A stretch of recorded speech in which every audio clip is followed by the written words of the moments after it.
오늘 읽은 본문의 말씀을 가지고 환난 가운데 찬송이라는 그런 제목으로 함께 말씀을 나누고자 합니다. 많은 사람들이 고난 혹은 환난을 싫어합니다. 왜냐하면요, 너무나 고통스럽고 그것이 힘들기 때문입니다. 그런데 또 사람들은 말합니다. 고통이 없이는 성장이 없다. 고통이 없이는 성공이 없다라고 말합니다. 물론 맞는 말입니다. 그래서 사람들은 말하죠. 에디슨과 같은 이 발명왕은 귀머거렸지만 30살 때에 이 소리를 잃고 축음기를 발명하였다. 그리고 존 밀턴과 같은 이 사람은 시각장애인이었음에도 불구하고 시력을 잃은 상태에서 5년 동안 굉장히 열심히 노력하여서 실낙원이라는 굉장한 대단한 작품을 완성하였다라고 이렇게 얘기합니다. 꼭 육체적인 이런 어려움뿐만이 아닙니다. 이런 장애뿐만 아니라 다른 부분도 있죠. 섹스피어 같은 이런 사람도 너무나 가난해가지고 사실은 책을 살 수 있는 여유조차 없는 가운데서 런던 극장 앞에서 이 말을 돌보는, 말을 지키는 그런 일들을 하고 있었습니다. 그런 가운데서 일을 하였지만 그래도 위대한 작가가 되었다는 것이죠. 또 백화점 왕인 존 워너 메이커 같은 이런 사람도 아버지가 가난한 벽돌공이었습니다. 그러나 그가 정말 대승을 하게 되면서 그가 엄청난 백화점 왕이 되었다는 거죠. 이 모든 사람들은 환경에 굴하지 않았다는 것입니다. 그래서 고난, 비록 어렸을 때 혹은 젊었을 때의 이 고난이 사람들은 말합니다. 인생에 너무나 소중한 자산이다라고 그렇게 말하죠. 그래서 사람도 또 얘기합니다. 아프니까 청춘이다라고 말합니다. 맞습니다. 아프니까 청춘일 수도 있지만 그래도 아픈 건 아픈 겁니다. 그리스도인에게 있어서 그렇다면 과연 이 환난 그리고 고난의 의미는 과연 무엇이 있겠습니까? 세상 사람들이 말하는 성공을 위한 그런 밑거름일까요? 물론 그럴 수도 있습니다만, 그러나 그리스도인에게 있어서 고난은 이 세상 사람들에게 있어서의 이 고난의 의미와는 조금 다른 의미가 있습니다. 이런 이야기가 있습니다. 미국의 어느 부둣가에서 있었던 일인데요. 어느 날 이 정기 여객선이 이 부둣가에 이렇게 도착하고 있었습니다. 사람이 이제 도착해서 내리고 있었죠. 내리는 도중에 한 여인이 실수를 해가지고 발을 헛디뎌서 이 물에 바닷가에 빠지게 되었습니다. 사람들은 고함쳤습니다. 저기 여자 빠졌어요, 살려주세요. 수많은 사람들이 외치면 이 배에 있는 선원들이 잘 들었죠. 사람들은 동동동 발을 굴리면서 했지만 이 수영을 잘하는 이 선원들은 아무도 들은 척을 하지 않는 겁니다. 그냥 가만히 보고 있는 겁니다. 그래서 사람들은 막 욕을 합니다. 아니, 사람이 빠졌는데 왜 가만히 있습니까? 라고. 선원들은 어디 있습니까? 수영 잘하는 선원들 빨려서 구해야지 하면서 막 비난을 하는 겁니다. 선원들은 이 여자가 한 번, 두 번 막 물에 빠졌다가 막 일어나죠. 그리고 세 번 푹 빠졌다가 일어날 때쯤 돼가 거의 완전히 이제 여자가 정신을 잃을 쯤 됐어야 어느 한 선원이 급하게 다이빙을 해가지고 이제 그 여자를 구출해냅니다. 그래서 사람들은 한편으로는 우와 박수를 치면서도 한편 또 욕합니다. 아니, 왜 빨리 구할 수 있으면서 왜 빨리 구하지 못했냐? 지금 이렇게 구할 수 있으면 더 빨리 구해야 되지 않느냐라고 그 선원을 나무랬죠. 이 선원은 힘겹게 숨을 가쁘게 쉬면서 이렇게 얘기합니다. 모르시는 말씀하지 마십시오. 사람이 물에 빠져서 자기 힘으로 막 살겠다고 안간힘을 쓸 때는 어느 장사라도 그 여인을 구할 수가 없습니다. 오히려 함께 빠져 죽을 수 있습니다. 그래서 우리가 기다린 겁니다 라고 이렇게 얘기를 했다는 것입니다. 하나님이 우리를 구원하시는 바로 원리도 이와 같다는 것이죠.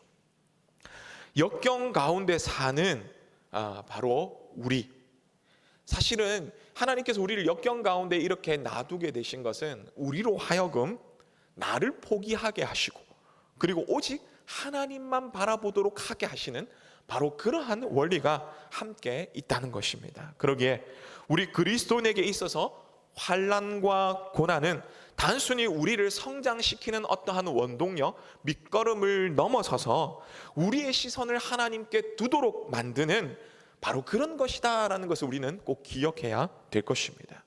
오늘 본문이 있는 이 이사야서는요, 주전 700년경에 활동했던 이 이사야 선지자의 하나님께서 이사야 선지자를 통해서 하나님의 말씀을 기록한 바로 그런 책이 이사야서입니다.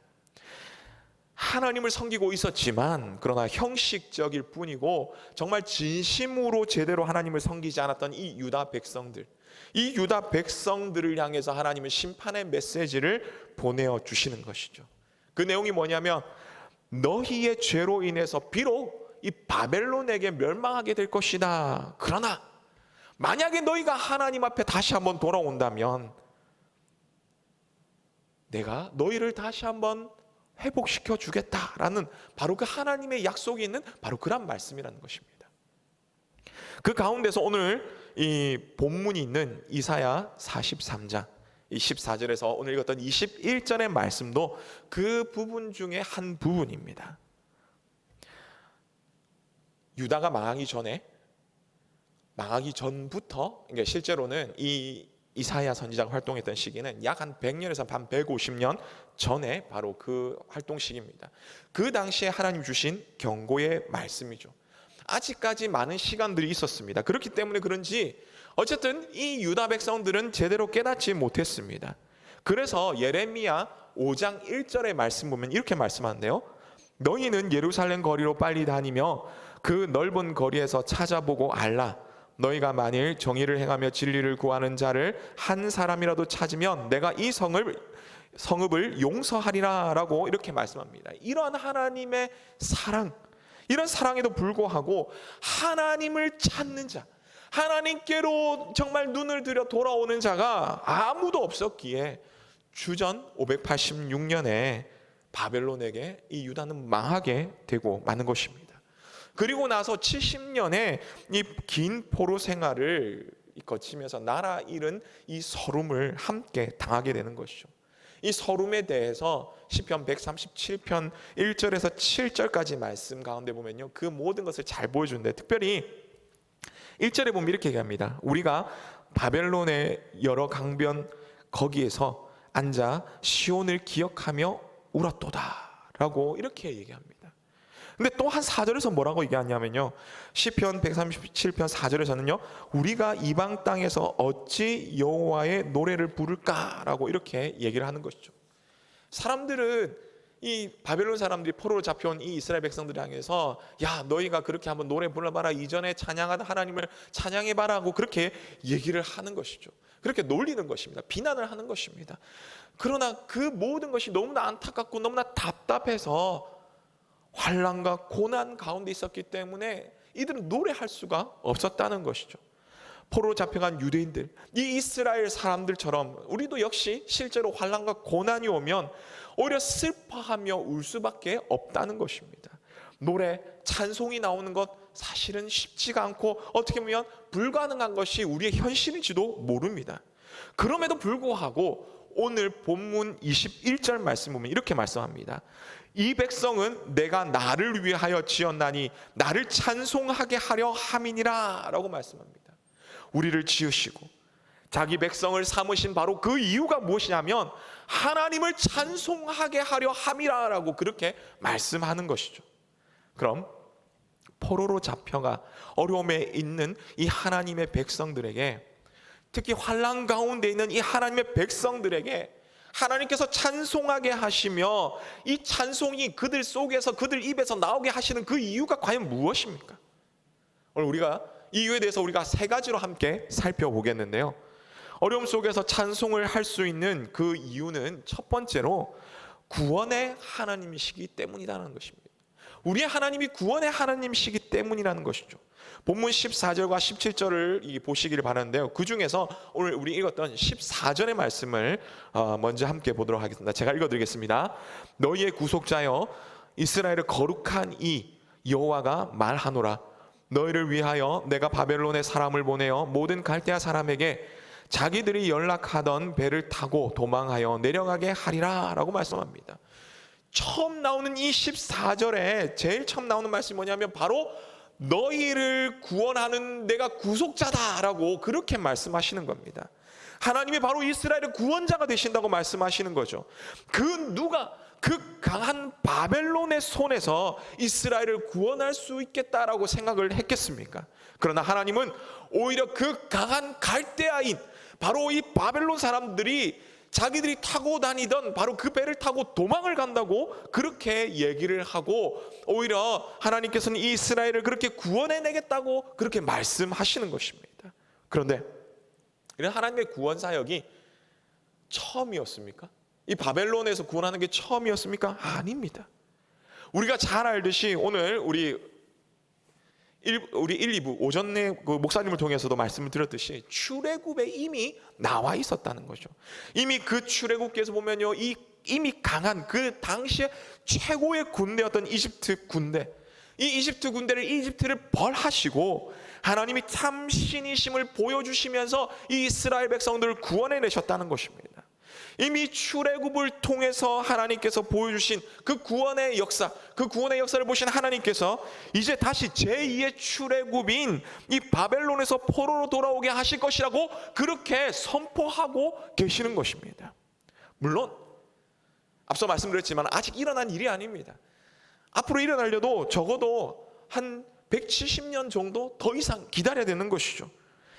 그러니까 이스라엘이 바벨론에 망하기 전까지, 유다가 바벨론에 망하기 전까지 100년 가까운 시간이 더 있어야 되는 그런 순간, 그 가운데서 이제 죄를 뉘우치고 하나님께로 돌아오며 모든 것을 용서하시고 그 심판의 뜻을 돌이키시겠다고 수많은 선지자를 통해서 그렇게 말씀하셨다는 것이죠. 하지만 회개하지 않은 유다 민족들은 결국 심판의 길로, 그리고 바벨론 포로의 길로 그렇게 가게 되었습니다. 하지만 하나님은요, 거기서 끝난 것이 아닙니다. 이스라엘아, 유다야 라고 얘기하시면서 나는 너를 사랑하는 하나님이기에 내가 너희를 그냥 그렇게 버려두는 것이 아니라 너희를 반드시 구원하여 회복시킬 것이다 라고 그렇게 말씀하신 것입니다. 사랑하는 성도 여러분, 근데 하나님의 이 구원은요, 거기서만 머물러 있던 것이 아니었다는 것이죠. 그런 능력의 하나님께서 지금으로부터 약 2000년 전에 바로 십자가의 구속의 그 사건을 통해서 하나님 외에는 그 누구도 할 수 없는 바로 사단의 자녀였고 또 사단의 종되었던 바로 우리를 구원하시고 예수님을 믿게 하여 주시고 하나님의 자녀로 삼아 주셨다는 것입니다. 그렇게 예수님을 구주로 믿게 하셔서 하나님의 자녀로 되게 하셨기에 우리는 이 땅 가운데 살아가면서 비록 어려운 형편 가운데 또 환난 가운데 그렇게 살아가지만 우리는 구원의 하나님을 바라보면서 그렇게 의지하면서 살아가야 되는 것입니다. 우리의 개인과 가정과 이런 상황들, 그리고 직장과 사업의 상황들, 교회의 상황들, 나라의 상황들, 이 모든 것이 때로는 어렵고 지금 힘든 가운데 있습니까? 구원의 하나님을 바라보시며 의지하심으로 그 구원의 하나님을 찬송하시는 그런 우리 모두 되시기를 간절히 바랍니다. 다음으로 어려움 속에서 찬송을 할 수 있는 이유는 과연 무엇입니까? 두 번째는 우리 하나님이 능력의 하나님이시기 때문이라는 것입니다. 능력의 하나님이시기 때문입니다. 우리 18절에서 20절의 말씀을 함께 읽겠습니다. 우리 함께 읽겠습니다. 시작. 너희는 이전 일을 기억하지 말며 옛날 일을 생각하지 마라. 보라 내가 새 일을 행하리니 이제 나타낼 것이라. 너희가 그것을 알지 못하겠느냐? 반드시 내가 광야의 길을 사막의 강을 내리니 장차 들짐승 곧 승냥이와 타조도 나를 존경할 것은 내가 광야의 물을 사막의 강들을 내어 내 백성 내가 택한 자에게 마시게 할 것임이라. 아멘. 오늘 본문에 나왔던 이 18절에 나왔던 바로 이전 일과 옛날 일, 이것은 무엇을 말할까요? 앞서 말씀드렸지만 바로 이것은 출애굽을 말합니다. 이 출애굽 사건을 말하는 것이죠. 이스라엘 백성에게 있어서 출애굽 사건은 그야말로 이 민족의 시작이며 그들의 정체성을 나타내는 굉장히 중요한 사건이었습니다. 물론 사실은 이스라엘 백성들의 시작은요, 아브람 때부터 시작이 되지만, 그러나 민족의 시작은요, 어떻게 보면 민족의 시작은 이 출애굽부터 시작이 됩니다. 출애굽 이후에 이 하나님의 백성으로서 하나님 중심으로 어떻게 살아야 될지에 대해서 그 하나님 중심으로 살아갈 제사 제도와 그리고 또 법, 이렇게 살아야 된다라는 십계명을 비롯한 이 법과 그리고 절기들을 바로 출애굽 이후로부터 이스라엘 백성들이 받게 된다는 것이죠. 하나님께서 말씀해 주시는 대로 이 모든 것을 제정하고 다시 그것을 제작하고 만들고 그렇게 지키게 되는 것입니다. 그래서 출애굽 사건은 이스라엘에게 있어서 사실 대대로 기억해야 될 엄청난 사건이었다는 것이죠. 그런데 하나님께서는 이제 앞으로 행할 일, 앞으로 내가 이런 일을 행할 것인데 라고 얘기하면서 앞으로 행할 일에 비하면 그때 이전 일, 이 출애굽 일은 아무것도 아니다 라고 그렇게 말씀하시는 겁니다. 그래서 이전 일들을 잊어버리고 이제 앞으로 일으킬 일들에 대해서 내가 놀라운 일을 보여줄 것인데 그것들이 이전 일을 잊어버릴 만큼 그만큼 놀라운 일이다라고 그렇게 말씀하시는 겁니다. 그것은 무엇이냐? 광야의 길을 내며 사막의 강을 낼 정도로 정말 상상하기 힘들 정도로 너희의 힘으로는 도무지 불가능한 오직 나 하나님의 힘으로만 가능한 바로 그러한 일이다 라고 그렇게 이스라엘 백성들에게 말씀해 주시며 오늘 우리에게 말씀하시는 것입니다. 사랑하는 성도 여러분, 우리는 이런 하나님을 믿습니다. 우리 하나님은요 바로 이런 하나님이십니다. 실제로 무너지지 않을 것 같은 그 바벨론이요 하나님의 뜻 가운데서 무너지게 되고 페르시아가 들어서는데요, 그 페르시아 왕 고레스에 의해서 생각지도 못한 귀환이 일어나게 됩니다. 물론 이미 이사야서를 통해서 예언한 바로 그 고레스가 하나님이 때가 되면 페르시아 왕 고레스를 통해서 이제 이루어지게 되는 거죠. 그뿐만 아니라 모든 것을 또 다 지원하게 되고요, 또 하나님의 성전을 다시 재건하라고 그렇게 명령과 함께 모든 것을 도와주도록 그렇게 되게 되었다는 것입니다. 오늘 우리 가운데 너무나 어렵고 힘들어서 정말 이것이 다 이것이 해결될 수 있겠는가? 이것이 어떻게 과연 되겠는가라고 그렇게 불가능할 것 같다고 생각하시는 그런 어려운 가운데 있으신 분들이 있으십니까? 능력의 하나님을 바라보시길 바랍니다. 능력의 하나님을 바라보시길 바랍니다. 능력의 하나님은요 우리의 어려운 일들을 우리가 생각지도 못하는 방법으로 해결하여 주십니다. 코로나 바이러스 재확산으로 인해서 개인과 가정 그리고 사업과 직장, 무엇보다도 우리 교회가 참뿐만 아니라 온 나라가 어떻게 보면 전 세계가 이렇게 어려운 가운데 있습니다. 이 어떻게 될까? 언제쯤 될까? 변종도 일어났다 해서 많은 말들이 일어나고 있는데요, 그런 가운데서지만 능력의 하나님께서 우리와 함께 계시기 때문에 그 능력의 하나님을 바라보며 붙잡고 나갈 때 그 능력의 하나님께서 이 놀라운 일들을 행하여 주실 것이라는 것입니다. 이러한 능력의 하나님을 경험하시며 그래서 그 능력의 하나님을 찬양하시는 그런 우리 모두 되시기를 간절히 바랍니다. 마지막 세 번째는 어려움 속에서 찬송할 수 있는 이유에 대한 세 번째는 무엇이냐면 바로 우리 하나님이 나의 하나님이시기 때문이란 것입니다. 21절 말씀입니다. 우리 같이 한번 다시 읽겠습니다. 시작. 이 백성은 내가 나를 위하여 지었나니 나를 찬송하게 하려 함이니라. 아멘. 하나님께서는 이 세상에 수많은 민족들과 수많은 나라들을 만드시고 또 지으시고 그렇게 하셨습니다. 그럼에도 불구하고 하나님의 관심은요 지금 다른 민족 다른 나라에 있는 것이 아니라 오직 바로 이 백성, 이 이스라엘 백성, 이 유다 백성들에게 있다라고 하나님께서는 그렇게 말씀하고 있는 것입니다. 오늘 우리에게도 마찬가지입니다. 성경성에서 나오는 그런 하나님, 다른 사람에게만 막 응답하시는 그런 하나님이 아니라 그 하나님은 바로 나의 하나님이다라는 것을 우리는 기억해야 됩니다. 그 구원의 하나님이 바로 나의 하나님이며 그 능력의 하나님이 바로 나의 하나님이라는 것입니다. 이것이 느껴질 때 우리는 환난과 고난 가운데서도 우리는 이 모든 것을 이겨나갈 수 있고 무엇보다도 나의 하나님이 되신 그 하나님을 바라보며 그 하나님께 기도할 수 있고 나의 하나님께 기도함으로 응답받을 수 있다는 것입니다. 믿음의 사람이지만 사고로 전신마비를 겪고 난 다음에 진짜 하나님을 나의 하나님으로 믿은 그런 귀한 사람이 있습니다. 그래서 그 하나님을 전하는 유튜브 크리에이터인데요, 박위라는 그런 분을 제가 잠시 영상을 통해서 소개하고자 합니다. 새롭게 하소서 나온 분인데요. 또 이 영상은 새롭게 하소서는 아닙니다. 근데 같이 한번 한 6분 정도 되는데요. 함께 영상을 보도록 하겠습니다. 안녕하세요. 저는 제 이름은 박위라고 하고요. 유튜브 위라클 채널을 운영하고 있습니다. 오, 위라클이 뭐의 합성을까요? 위? 제 이름이 위잖아요. 와. 그래서 영어로는 위라클. 위가 우리라는 뜻이잖아요. 그래서 네. 제가 다쳤거든요. 네. 근데 다치고 나서의 제 삶이 저는 되게 기적이라고 생각을 하는데 제가 느끼고 있는 이 기적을 저만 아니라 우리 모두가 느꼈으면 좋겠다는 생각에 위 플러스 미라클 해서 우리 모두에게 기적이라는 채널을 만들었습니다. 여러분 안녕하세요. 우리 모두의 기적을 미라클의 밤입니다.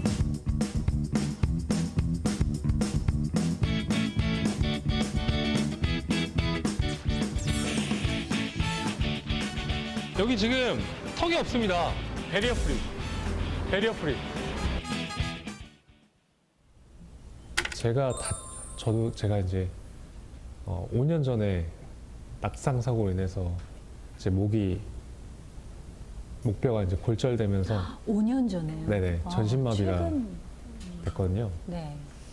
사실 저는 굉장히 건강한 사람이었어요. 네. 그러니까 육체적으로 전 축구 선수도 했었고 또 워낙 운동을 좋아했었던 사람이기 네. 때문에 그래서 저는 사실 내가 다치지 않았다면 정말 세상에 있는 수많은 그런 여러 가지 아픔과 고통이 있는 사람들에 대한 생각을 못하면 살았겠구나라는 생각을 먼저 했었고 네. 저 제발 예전에 저로 돌아가게 해주세요. 이렇게 해주세요가 기도 제목이었는데 이제는 솔직히 저 안 일어나도 상관없어요. 그 이유가 뭐였냐면 정말 뜬금없이 이제 천국에 대한 것에 대해서 설명을 해주셨는데 그걸 되게 수적 표현을 해주셨어요. 뭐였냐면 사실 우리가 지금 유한한 세상에 살고 있잖아요. 다 생명의 끝이 있잖아요. 그래서 사실 우리가 단어 영원하다는 그 단어에 대한 개념을 사실 잘 이해하기 어렵잖아요. 우리가 영원하단 말은 참 많이 쓰지만 머릿속에서 생각은 하지만 그게 구체적으로 형상화하기 힘들잖아요. 영원이라는 단어.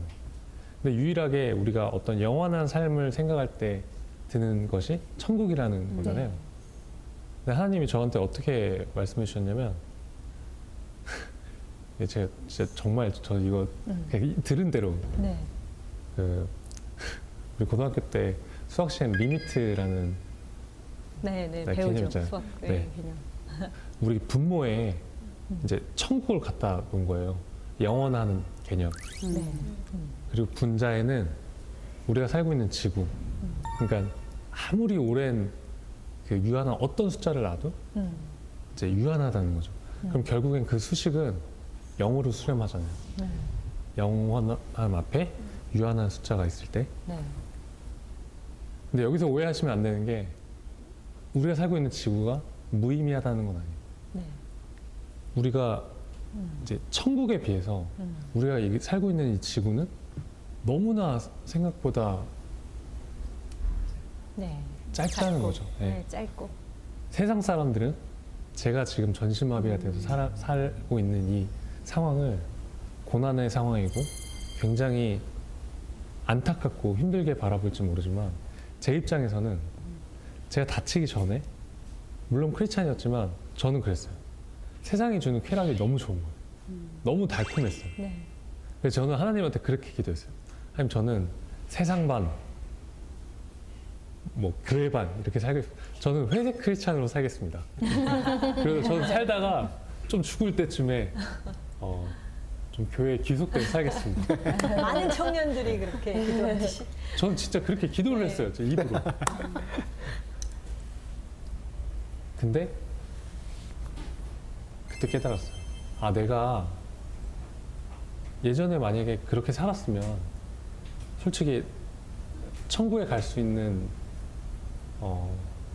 장담을 못 할 거라고 생각했는데 내가 네네. 다침으로써 지금 아무래도 제가 다쳤으니까 하나님을 더 찾게 되고 그렇죠. 그러니까 하나님과 더 매달리게 가까워질 되고. 수밖에 없는 네. 상황이 됐잖아요. 그래서 확률적으로 생각했어요. 아, 내가 지금 다쳐서 하나님과 가까워져서 네. 내가 그 영원한 곳 천국에 갈 수 있는 확률이 높아진다면 네. 내가 오히려 다쳐서 하나님과 가까워진 게 더 이득일 수 있겠구나. 다치고 나니까 비로소 예전의 나의 삶이 굉장히 감사한 삶이었구나. 그래서 그것을 저는 크리스찬이었기 때문에 기적이란 단어는 사실 성경에서 항상 막 눈먼 자가 눈을 뜨고 앉은 뱅이가 일어나고 사실 초현실적인 것을 네. 기적이라고 생각을 하면서 네. 살잖아요. 근데 그때 안 거예요. 아, 우리가 살고 있는 그냥 일상적인 숨 쉬는 이 순간이 기적이구나. 그래서 아, 내 삶이 지금 내가 비록 휠체어에 앉아있지만 내 삶도 기적이구나.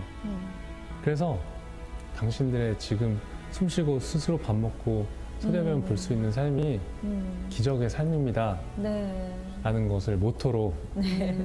컨텐츠를 만들고 있습니다. 네. 예, 영상 잘 보셨습니까? 고난을 통해서 하나님께서 우리에게 말씀하시는 것이 무엇이냐라고 할 때 서두에서 말씀드렸지만 우리의 힘을 버리고 하나님께로 향하라는 것입니다. 그래서 우리의 시선을 다른 어떤 것이 아니라 나의 하나님께로 바로 그렇게 향하는 것입니다. 세상에서 나의 하나님께로 바꾸어라는 것이죠.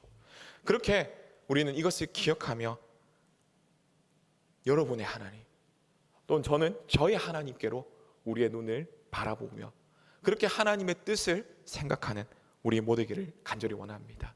그래서 정말 그 하나님이 나의 하나님임을 다시 한번 생각하며 이 환경을 이겨나갈 뿐만 아니라 이 어려운 환경 속에서도 함께 하나님을 찬양할 수 있는 그런 우리 모두 되시기를 간절히 바랍니다. 말씀 맺습니다. 세상은 환난과 고난이 성공의 밑거름이라고 그렇게 말하고 있습니다. 하지만 그리스도인에게 있어서는 단순히 그것만을 의미하지는 않다는 것이죠. 그리스도인에게 있어서 환난과 고난은 우리의 시선을 하나님께로 향하는 바로 그것입니다. 그로 인해서 하나님으로 인해서 우리가 함께 찬양하고 즐거워할 수 있는 것이죠. 환난과 고난 가운데서도 찬양할 수 있게 만드시는, 우리로 찬양하게 만드시는 그 하나님은 어떤 하나님이었습니까? 첫 번째로 하나님은 구원의 하나님이셨습니다. 또한 그 하나님은 능력의 하나님이셨습니다. 무엇보다도 그 하나님은 나의 하나님이셨습니다. 이것을 기억하며 하나님을 인해 기뻐하시며 그렇게 찬양하시는, 무엇보다도 그 하나님을 의지하심으로 말미암아 지금 현재 이 어려움들을 하나님의 그 해결하신 그 능력의 은혜로 해결받으시는 그런 우리 모두가 되시기를 간절히 바랍니다.